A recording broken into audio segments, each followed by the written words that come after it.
नमस्कार, मैं जहांगीर आलम। आप देख रहे हैं गोल्ड फिल्म मिरर, हर पल आपके साथ। আসানসোলের মেয়রও হয়তো বুঝতে জানে না বা বুঝতে পারছে না যে কেএমডি এর ইঞ্জিনিয়ারকে এখানে পাঠানো হলো, ঠিক আছে, কিন্তু তার কন্ট্রোলটা কেএমডি এর হাতেই রেখে দেওয়া হয়েছে। যে চিঠি এসছে তার একটা কপি আপনারাও নিশ্চয়ই দেখবেন। দুজনকে, শ্রী কমল মণ্ডলকে সুপারিনটেন্ডেন্ট ইঞ্জিনিয়ার করা হয়েছে এবং শ্রী রবীন্দ্রনাথ ভট্টাচার্যকে এক্সিকিউটিভ ইঞ্জিনিয়ার করা হয়েছে আসানসোল মিউনিসিপাল কর্পোরেশন। কিন্তু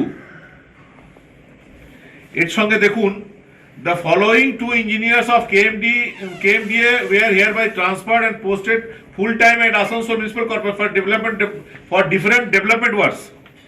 তার সঙ্গে যে লাইনটা আছে যেটা মারাত্মক, their service issues will be continued to be managed by KMDA, কিন্তু তাদের সার্ভিসের যে পুরো ইস্যু সবটা ম্যানেজ করবে কে? KMDA। KMDA এর চেয়ারম্যান কে? আমাদের মাননীয় ফিরহাদ হাকিম সাহেব। তার মানে উনি মিউনিসিপ্যাল অ্যাফেয়ার ডিপার্টমেন্ট কন্ট্রোল করছেন, ক্যালকাটা কর্পোরেশন কন্ট্রোল করছেন, KMDA এর কন্ট্রোল করছেন, এবং ওনার যে সুপ্ত বাসনা ছিল যে আসানসোলটাকে আমার কন্ট্রোলে নিতে হবে, সেটাও দুজন ইঞ্জিনিয়ারকে পাঠিয়ে তাদের কন্ট্রোলিং অথরিটি নিজের কাছে রেখে আসানসোলকেও কন্ট্রোল করার একটা সিদ্ধান্ত তিনি নিয়ে ফেললেন। এবং এর ফলে যেটা হবে যে আসানসোল মিউনিসিপাল কর্পোরেশনের বিভিন্ন যে পরিকল্পনা, সেই পরিকল্পনা রূপায়ণে এই ইঞ্জিনিয়াররা, এই বাস্তুকাররা যদি সাহায্য নাও করেন, তাদের বিরুদ্ধে কোনো ব্যবস্থা নেওয়ার অধিকার মেয়রের থাকবে না। তাদের বিরুদ্ধে কোনো ব্যবস্থা নেওয়ার অধিকার এই বোর্ডের থাকবে না। তাহলে কিসের অটোনমি? একটা বোর্ড নিজের ইঞ্জিনিয়ার যে ক্যালকাটার কথা ভাববে, KMDA এর কথা ভাববে, KMDA এর চেয়ারম্যান যেটা বলে দেবে সেটা এখানে করবে, এবং তার বিরুদ্ধে কোনো ব্যবস্থা নিতে পারবে না কর্পোরেশন। আমি প্রশ্ন করি যে এখানে তো ইঞ্জিনিয়ার ছিলেন, আমার সময় তো ছিল, আমার সময় আমাকে এই প্রস্তাব দেওয়া হয়েছিল KMDA থেকে আমি ইঞ্জিনিয়ার দিই। আমি বললাম না, একদম নেবো না। আমি আমার যারা ইঞ্জিনিয়াররা আছে তারা দক্ষ ইঞ্জিনিয়ার, তাদেরকে প্রমোশন দিয়ে আমি প্রমোশন দিয়ে পাঠিয়েছিলাম। তাদেরটা ওরা ফিনান্সিয়াল কনকারেন্স দেয়নি, কিন্তু আমি বোর্ডের সিদ্ধান্ত নিয়ে তাদেরকেই প্রমোশন দিয়ে দিয়েছিলাম যে না, তারাই আমার আসানসোলে কাজ করবে। তারা আসানসোলের মাটির ছেলে, তাদের আসানসোলের প্রতি মাটির টান আছে, তারা জানে যে আসানসোলে কিভাবে কাজ করতে হবে। তাদেরই অধিকার কেড়ে নিয়ে KMD কাউকে মাথার উপর বসিয়ে দেবেন, সে এখানকার কথা শুনবে না, এখানকার মেয়রের কথা শুনবে না, এখানকার ডেপুটি মেয়রের কথা শুনবে না। যদিও ডেপুটি মেয়র এখনো হয়নি, জানি না কেন। এটাও তো একটা মানে ইনসাল্টই করে। কত দীপাবলি, কত ঈদ, কত বকরিদ, কত ভাইফোঁটা পেরিয়ে গেল, কিন্তু এখনো ডেপুটি মেয়রকে পেন নিয়ে বেচারা ঘুরে বেড়াচ্ছে তারা, কিন্তু সই করার অধিকার দেওয়া হচ্ছে। এটাও অপমান করা হচ্ছে একদিন। কেন করা হচ্ছে না জানি না, তারাই বলতে পারবে। কিন্তু আরো আশ্চর্যের ব্যাপার দেখবেন, এই যে চিঠি করা হলো, আসানসোল কর্পোরেশনে যদি কাউকে দায়িত্ব দেওয়া হয় তাহলে মেয়রকে ইন্টিমেশন দেওয়া হবে। তো এই যে চিঠি করা হলো, দেখুন সবাইকে ইন্টিমেশন দেওয়া হয়েছে, কিন্তু মেয়রকে ইন্টিমেশন দেওয়া হয়নি। মেয়রকে একটা কপিও দেওয়ার সৌজন্য দেখাননি KMDA যে না মেয়র, তোমার কর্পোরেশনে আমি KMDA দুজন ইঞ্জিনিয়ারকে পাঠাচ্ছি, যার কন্ট্রোল আমার হাতেই থাকবে। এটা তোমাকে জানালাম, সেটা জানাবার অবধি প্রয়োজন মনে করেননি। এবং এর ফলে যেটা হবে যে আসানসোলটাও, যেটা অনেক দিনে ওদের বাসনা ছিল যে কলকাতা থেকে ওরা কন্ট্রোল করবেন, যেটা কোনোভাবে আমি হতে দিইনি। আমার উপর অনেক প্রেসার এসেছিল, অনেক বাইরে অনেক কথা বলিনি আমি তখন, কিন্তু আজ বলতে বাধ্য। অনেক প্রেসার নিয়েছি, কিন্তু আমি এটা মানিনি। না, আসানসোল কর্পোরেশন নিজের মতো করে চলবে। আজ কলকাতার ওই নেতার বা নেতাদের এই স্বপ্ন পূরণ হলো। এবার থেকে আসানসোলের কন্ট্রোল কলকাতার নেতাদের হাতে চলে গেল। কর্পোরেশনে যারা মেয়র থাকবেন তিনি হেড পোস্টমাস্টার হিসাবে থাকবেন। ওরা যে কাগজ পাঠাবে সে কাগজ বিভিন্ন জায়গায় পাঠিয়ে দেবেন, বা চেম্বার খুলে বসে থাকবেন, রেসিডেন্সিয়াল কাগজে সই করা, আর এই কাগজে সই করা, ওই কাগজে সই, এই কাজ করবে, সার্টিফিকেট ইস্যু করা, এই কাজ ছাড়া ওনাদের আরো অন্য কোনো কাজ থাকলো না। আলটিমেটলি আসানসোল কর্পোরেশনটাকে একটা হেড পোস্ট অফিস করে দেওয়া হলো। মেন সিদ্ধান্ত নেবে কলকাতা, হেড পোস্ট অফিস করে দেওয়া হলো। এখান থেকে চিঠিপত্র শুধু ডিস্ট্রিবিউট হবে, অন্য কোনো কাজ এখান থেকে আর হবে না। আমরা এর তীব্র নিন্দা করছি এবং আমরা অফার করছি মেয়র সাহেবকে, বা যারা যারা আসানসোলের এই যে স্বাধীনতা ছিল যেটা বজায় রাখতে চান, তাদেরকে বলছি যে তারা যদি মনে করেন তাহলে তারা বোর্ডে রিজলিউশন নিয়ে এসে এটার বিরোধিতা করতে পারেন। আসানসোল কর্পোরেশন যদি বোর্ডের সিদ্ধান্ত নেয় যে না, আমরা এই সিদ্ধান্ত, KMDA এর এই সিদ্ধান্ত বা রাজ্য সরকার এই সিদ্ধান্ত মানছি না, সংখ্যাগরিষ্ঠ কাউন্সিলররা যদি তার পক্ষে সমর্থন করেন এবং এই রেজলিউশন যদি পাঠানো হয় তাহলে যা আমাদের এখন পর্যন্ত যে আইন আছে সেই আইনে তারা এটা ওদেরকে ফেরত নিয়ে নিতে বাধ্য হবে। বা যদি সেটা না পারেন তাহলে অন্তত এটা করুন যে তাদের কন্ট্রোলটা অন্তত কর্পোরেশনকে দিয়ে দেন। এই কেএমডি এর হাতে কেন থাকবে? সেই কর্পোরেশনে যখন ইঞ্জিনিয়ার তখন তার কন্ট্রোল কেএমডি এর হাতে কেন থাকবে? কন্ট্রোলটা অন্তত আসানসোলকে দেওয়া হোক, ট্রান্সফার করা হোক।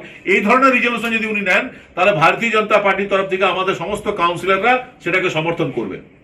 বা যদি তারা বলেন তাহলে আমরাও এই প্রস্তাব আনতে পারি। আমাদের সেরকম সংখ্যা নেই কর্পোরেশনে, যদিও গণতান্ত্রিকভাবে ভোট হতো তার চেয়ে অনেক বেশি সংখ্যা আমাদের থাকতো, কিন্তু জোর করে ওনারা ভোট করেছেন, সে সংখ্যা নেই। এখন ফেস করছেন ওনারা, নিশ্চয়ই বুঝতে পারছেন যে এখন কি হচ্ছে আসানসোলের সঙ্গে। এই আসানসোল এটা হাই টাইম, এই টাইমে যদি এর প্রতিবাদ আমরা না করি তাহলে আগামী দিনে আসানসোল কর্পোরেশনের নিজস্ব আর কিচ্ছু থাকবে না, সবটাই ক্যালকাটা থেকে কন্ট্রোল হবে। আর একটা উদাহরণ যদি আপনারা দেখেন, কাজ শুরু হয়ে গেছে অলরেডি। জানেন যে কেএমডি যেরকম একটা সংস্থা, সেরকম একটা এমইডি বলে সংস্থা আছে। তারা বিভিন্ন কর্পোরেশনের যে কাজ হয় সেই কাজ পর্যবেক্ষণের কাজ করে, তারা সুপারভিশন করে। আপনাদের জেনে আমার টাইমে বলা হয়েছিল যে ওয়াটার প্রজেক্ট কেএমডিএ করবে, আমি একদম করতে দেবো না কেএমডিএ কে। আসানসোল কর্পোরেশন করবে, কেএমডিএ সুপারভিশনের কাজটা করুক, তারা দেখুক যে কাজটা ঠিক হচ্ছে ভুল হচ্ছে, তারা এটা দেখবে। কিন্তু অমৃত প্রকল্পে যে কাজ হয়েছিল ফার্স্ট ফেজ, অমৃত প্রকল্পের সেকেন্ড ফেজ, থার্ড ফেজ সব ডিপিআর করে আমরা পাঠিয়ে দিয়েছিলাম। এখন আপনাদের জেনে এটা খারাপই লাগবে, যেহেতু আসানসোলকে আপনারা সবাই ভালোবাসেন, যে অমৃত প্রকল্পের সেকেন্ড ফেজে যে কাজ সেটারও দায়িত্ব আসানসোল কর্পোরেশনকে দেওয়া হলো না, সেটাও দায়িত্ব এমইডি কে দিয়ে দেওয়া হয়েছে। এবং এমইডি ডাইরেক্ট ওখান থেকে টেন্ডার করছে। এমইডি টেন্ডার করবে, এমইডি ইঞ্জিনিয়াররা কাজ করবেন, আসানসোল ইঞ্জিনিয়াররা শুধু কাজ গিয়ে গিয়ে দেখবে।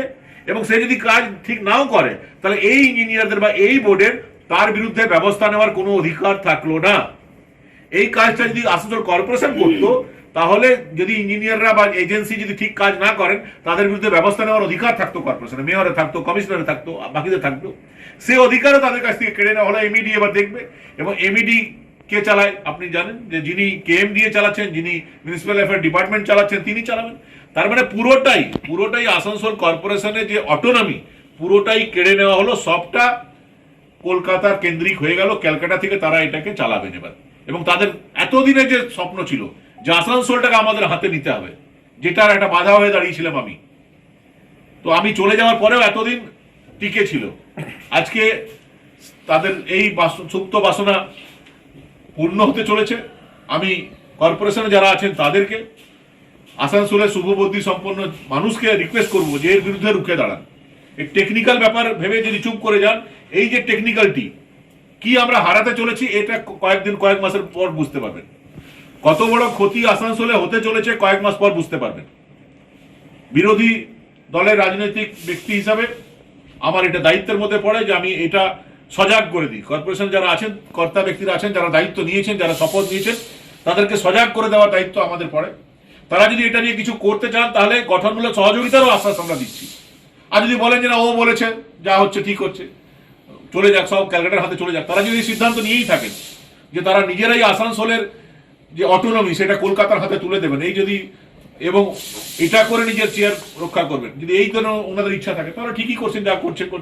তাহলে যেদিন বিজেপি সরকার আসবে সেদিন আবার আসানসোলে সমস্ত অধিকার আমরা ফিরিয়ে আনবো। এটাই জাস্ট আপনাদের সঙ্গে শেয়ার করার জন্য আমরা আপনাদেরকে ডেকেছি। করে নিয়েছে চ্যালেঞ্জ করা যায় না কোর্টে? আমি এটা তো একটা সিদ্ধান্ত ওনারা নিয়েছেন, এটা তো চ্যালেঞ্জ করতে পারে একমাত্র কর্পোরেশন রেজুলেশন। কর্পোরেশনকে তো প্রথমে বলতে হবে যে আমরা এর সঙ্গে একমত নেই, আমরা এই সিদ্ধান্ত মানছি না। প্রথমে কর্পোরেশন যে কর্পোরেশনের অটোনমি তারা কেড়ে নিল তাকে তো প্রথমে প্রতিবাদ করতে হবে যে আমি এটা মানছি না। হয় আমার ইঞ্জিনিয়ারদেরকে তুমি প্রমোশন দাও, বা ওই ইঞ্জিনিয়ারকে যদি দিয়েই থাকো তার কন্ট্রোলটা আমার হাতে দাও, কন্ট্রোলটা কেএমডির হাতে থাকবে না। আচ্ছা বলুন তো, আপনি বলুন তো যে তাহলে কি এখানকার মেয়র যোগ্যতা নেই, এখানকার কমিশনার যোগ্যতা নেই, কেন এই কন্ট্রোলটা কেএমডির হাতে রাখা হলো? এর পিছনে লজিক কি আছে? লজিক একটাই যে ওইখান থেকে কর্পোরেশনকে কন্ট্রোল করা হয়েছে। আসানসোলে অমৃত প্রকল্প সেকেন্ড ফেজ চালু হতে চলেছে, সেটা কেন এমইডি তো সুপারভাইজ করবে? এমইডি কেন কাজটা উল্টো হয়ে গেল? টেন্ডার করবে এমইডি আর সুপারভাইজ করবে আসানসোল কর্পোরেশন। পরবর্তী ক্ষেত্রে যদি ওটা ফেল করে দায়িত্ব কার হবে? তখন তো কর্পোরেশনকে সবাই গালাগালি করবে যে কর্পোরেশন ঠিকভাবে কাজ করে। দায়িত্ব নেবে কর্পোরেশন, বদনাম নিতে হবে কর্পোরেশনকে, আর অন্যরা কাজ করে বেরিয়ে যাবে। এটা সবটাই একটা খেলা, কলকাতা থেকে একটা খেলা যে পুরো কর্পোরেশন সমস্ত সবটাই কেন্দ্রীয় কেন্দ্রীয় সরকার যে টাকা পাঠাচ্ছে সে টাকাটা কি করে কলকাতা লোকেরা নিজের মতো করে খরচ করতে পারেন তার একটা সুপ্ত বাসনা ওদের ছিল, যেটা যতদিন আমি ছিলাম আমাকে যারা গালাগালি করুন যাই করুন যতদিন ছিলাম এটা হতে দিইনি। আসানসোল কলকাতার কাছে মাথা নিচু করেনি, মাথা নত করেনি, আটকে রেখেছিলাম। এতদিন পর সেটা চলে যাচ্ছে, তাই দুঃখ কষ্ট। এবং আমরা এর মধ্যেও আমরা কর্পোরেশন যদি এর বিরুদ্ধে লড়তে চায় আমরা তাদের পাশে থাকার অঙ্গীকার করছি। ऐसी लोगों में चर्चा है। पता नहीं, हम तो जिस दिन से भारतीय जनता पार्टी में गए हैं उसके बाद से ही हर महीने में एक तारीख दिया जाता है। जिस तरह कैलेंडर में आपको एक शिवरात्रि का तारीख मिलेगा, 26 जनवरी मिलेगा, 15 अगस्त मिलेगा और भी बहुत सारे त्योहार मिलेगा, उसी तरह आसनसोल के कैलेंडर में एक तारीख जितेंद्र तिवारी फिर तृणमूल कांग्रेस में जाने वाला है उसके लिए भी एक तारीख तृणमूल में दे दिया जाता है। लेकिन मैं आपसे कहता हूं कि तृणमूल कांग्रेस में बहुत से ऐसे लोग हैं जो लोग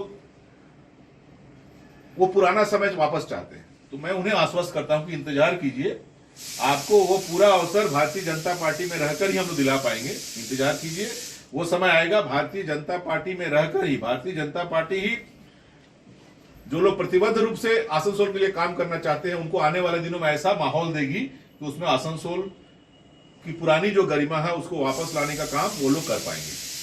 ये सच है कि बहुत से तृणमूल कांग्रेस के लोग हम लोग के टच में है मतलब ये नहीं कि वो बीजेपी में आना चाहते इसलिए टच में, ऐसा नहीं है।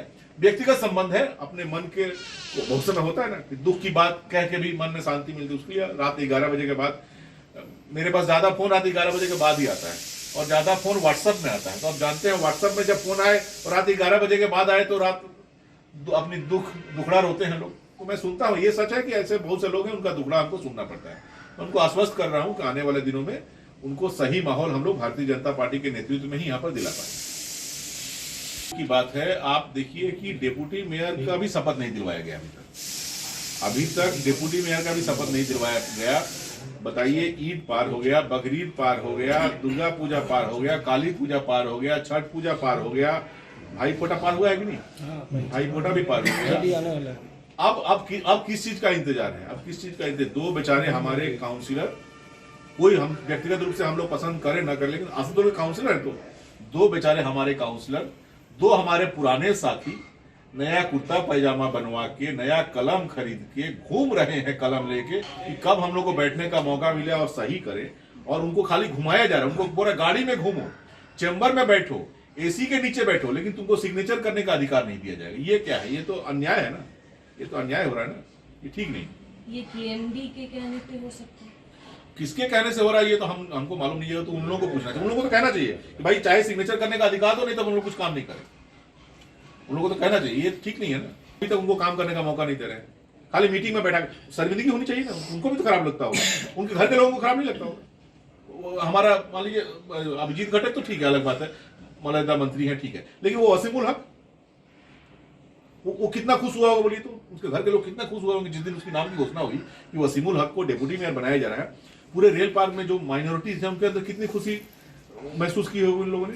और वो बेचारा आज तक वो कहाँ घूम के आया, जहां जो मन्नत मांगा था, ये करा था, वो तो सब कुछ करके आ गया, उसके बाद भी आज तक अब कहाँ जाए वो बेचारा? ये ठीक नहीं है।